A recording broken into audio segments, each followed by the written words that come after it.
Now, Access Tech Live headlines. Yeah, Stephen, I think a little bit is a little bit of an understatement because that's all we're talking about in the news today because there's so much to talk about, starting like Apple did with Vision OS. Now, their virtual reality headset, or spatial computer as they call it, was announced to be coming to pretty much every other country in the world. They're starting with some Asian countries, and they'll make its way to Canada in July. And on the feature list, Stephen, they've got a couple new things, such as a wrist gesture, which lets you pull up the time and battery percentage on the device. You can quickly access the control center. And of course, for a $5,000 price point, we'll all be getting a lot of this stuff. They've got an immersive mode, so immersive media features like machine learning to turn old photos into spatial photos. That's going to be a pretty cool one. Plus new tools on the cameras, and cameras actually coming out from Canon and Blackmagic to help create immersive content, which is super exciting as well. Plus, of course, you can remote control your Mac, and that gets more immersive as well, Stephen. Very, very cool stuff coming on Vision OS, and we'll actually get to experience it in Canada for once. On the iPhone, iOS 18 includes some new visual enhancements. You'll be able to rearrange your home screen finally in a whole new way. Icons are no longer going to be locked to specific places on the grid. New themes will allow you to change the colors of widgets, and you can actually get more interactive and completely resizable with those as well. Apple has redesigned the control center to fully be customized across multiple pages now if you want to spread out, things like that. You could do things like customizing the camera and flashlight icons on your home screen. Those were originally just locked into what Apple decided to give you. Across the operating system, you can now hide apps and even lock apps to your biometrics, including Face ID and Fingerprint ID, if you want to lock something away from someone else's prying eyes. In Messages, you can schedule messages to send later, just like you can in email. There's support for rich text messaging that they're calling RCS. You can style texts with underlines, bolds, even make things larger and more impactful as well. Here's Apple's Ronak Shah. We're also giving you more ways to express your tone with text formatting. Bold, italicize, underline, or strike through any text. And when formatting's not enough, we're introducing a new way to visually amplify your messages with text effects.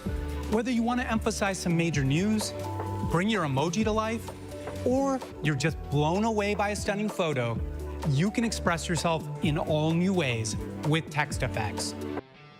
Also coming to iOS is a game mode that now minimizes background activity, which prioritizes gaming.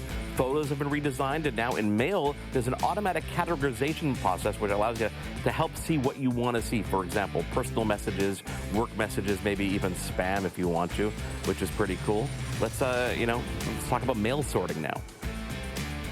This year, we're giving you a new way to stay in control and manage incoming email with on-device categorization that organizes your messages and helps you stay up to date across all of your accounts.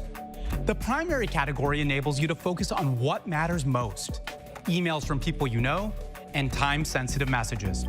The rest of your email will be organized into new categories, like transactions for receipts and order confirmations, updates for newsletters and social media notices, and promotions for marketing and sales messages.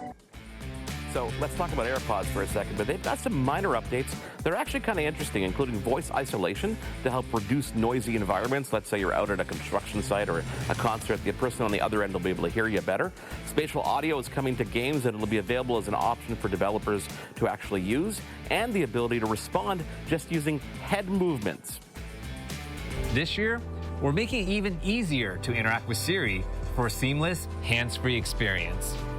For those instances when you may not want to speak out loud in response to Siri, like on the bus to work, or in those places that are a little too crowded, we've created the ability to simply nod your head yes, or gently shake your head no to interact. watchOS gets a new training mode to evaluate your trends over time. So if you're training for something, you can actually keep track of what's going on. Now let's talk about iPadOS for a second, because it gets everything you get with the iPhone, plus some new features to include remote control, which can help you with family tech support. That's going to be a big one in my household, I'll tell you that. But the biggest update came with the Calculator app. Believe it or not, I swear this is not a joke. I want to talk about a feat that some may have concluded must be a mathematical impossibility. That's right, we're bringing Calculator to iPad. After that canned laughter, they took out the Apple Pencil and showed a new mode called Math Notes. It allows you to write down equations in your own natural handwriting, and it'll actually answer the equation in real time again in what looks like your actual handwriting. When you update the equations, it'll actually update in real time. It supports variables and even more complex mathematical equations, and can even graph the results for you dynamically as you change it. The new version of macOS is coming called macOS Sequoia. It brings automatic window snapping, something we've seen on the Windows side of things for a while, built-in backgrounds for apps that use a webcam. A new password app will actually help you manage your passwords and will be available to other operating systems as well. But iPhone mirroring was the biggest hit here. Here's Apple's Craig Federighi. I can fully interact with it, all wirelessly. I can see my custom wallpaper. My icons are right where they belong, and I can use my phone normally, like swiping through pages of my home screen. And I can open any of my iPhone apps, like the Phil's Coffee app for a bit of extra energy for my favorite local coffee shop. I can use my Mac trackpad to interact with the app. And I can use my Mac keyboard too, like to add special instructions. Not only does it display your iPhone in real time and let you navigate with your keyboard and mouse, but you can interact with it and drag things back and forth between your phone and your Mac. Notifications will merge with your Mac as well, so you can see and access apps you may not have been able to before, which is pretty cool as well. So finally, Apple announced their version of AI, which has a new acronym, Apple Intelligence. Now, first of all, they're not only supporting it on, older devices. It's going to be available on anything with an M chip or more, and the iPhone 15 Pro and later. So we're going to be looking out for an iPhone 16 because that'll definitely carry it. Intelligence features a set of tools throughout the entire operating system. Writing tools are now available to summarize, rewrite, change the writing style, or even proofread things. Photos has a cleanup mode, so you can remove things from the background of photos. You can generate your own emojis if there's one that doesn't exist and you want to create one. It'll let you generate a lot of really cool things on the fly as well. A new image playground is there to let you create images with AI. Just type in what you want to see and it'll actually give it to you in 3 potential styles: animation, illustration, and sketch. And of course, Siri is going to get a little bit more useful, or hopefully a lot more useful. She'll be able to understand context and be able to take actions in apps like calling you an Uber, rescheduling meetings if your location is too far away, and so much more. Here's Apple's Kelsey Peterson. Thanks to richer language understanding capabilities, even if I stumble over my words, Siri understands what I'm getting at. What does the weather look like for tomorrow at Muir Beach? Oh wait, I meant Muir Woods. The forecast is calling for clear skies in the morning near Muir Woods National Monument.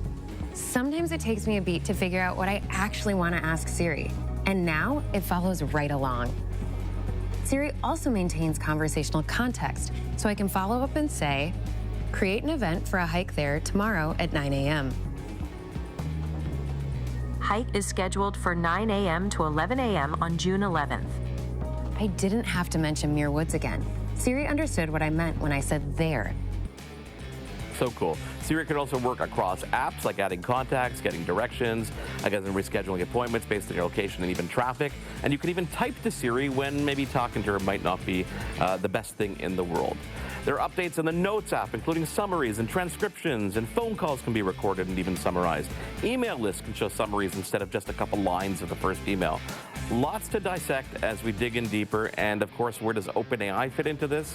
Well, there's something that Apple thinks, ChatGPT might be better to do. When it does think it might be better for ChatGPT to do it, it'll ask you for permission, of course, privacy is front of line there, and it'll say, do we send this to ChatGPT? So for privacy purposes, almost everything is encrypted on the device, and when it needs to do more, it'll say, should we do it? And it'll actually do it. So lots going on. Developers already have access to most of these updates, with the exception of Apple Intelligence, which will be available to developers later in the summer, Stephen. I know you're looking forward to getting hands-on. I'm looking forward to getting hands-on, and we will all go into it a lot deeper once we actually get our hands-on. Is that it? Is that all you've got? No, there's more. We'll talk about more later. Trust me, I've got more. I just don't have the time for it, unfortunately. So it's okay. It's okay. We'll get to it. It's been quite a week, hasn't it? I mean, this is a huge event, of course. And every year it's a huge event. This year, made even bigger. Like you say, we're going to dive into this in a big way. But of course, we have our question of the week to get to. We must find out what people think of this one. I love this question. I have my answer because I checked just before I came on. What is in your Amazon shopping basket right now? So go to your Amazon shopping basket right now. Tell us in the comments on YouTube, get in touch with us in the usual way, and tell us what is in that, what's on the top, because you might have a few things in there. You might even have a few things saved for later. Whatever at the top of the list is, let us know. Yeah, and of course, at Access Tech Live on all our social media, and you can email us as well, feedback@accesstechlive.com. Okay, we're going to take a quick break. Coming up, Dave Brown and Jenny Bovard will be right next to me on either side, talking about International Albinism Awareness Day, and later, the company that's bringing ASL to the NHL Stanley Cup Final, and of course, more WWDC coverage after a break here on Access Tech Live. There's more Access Tech Live to come.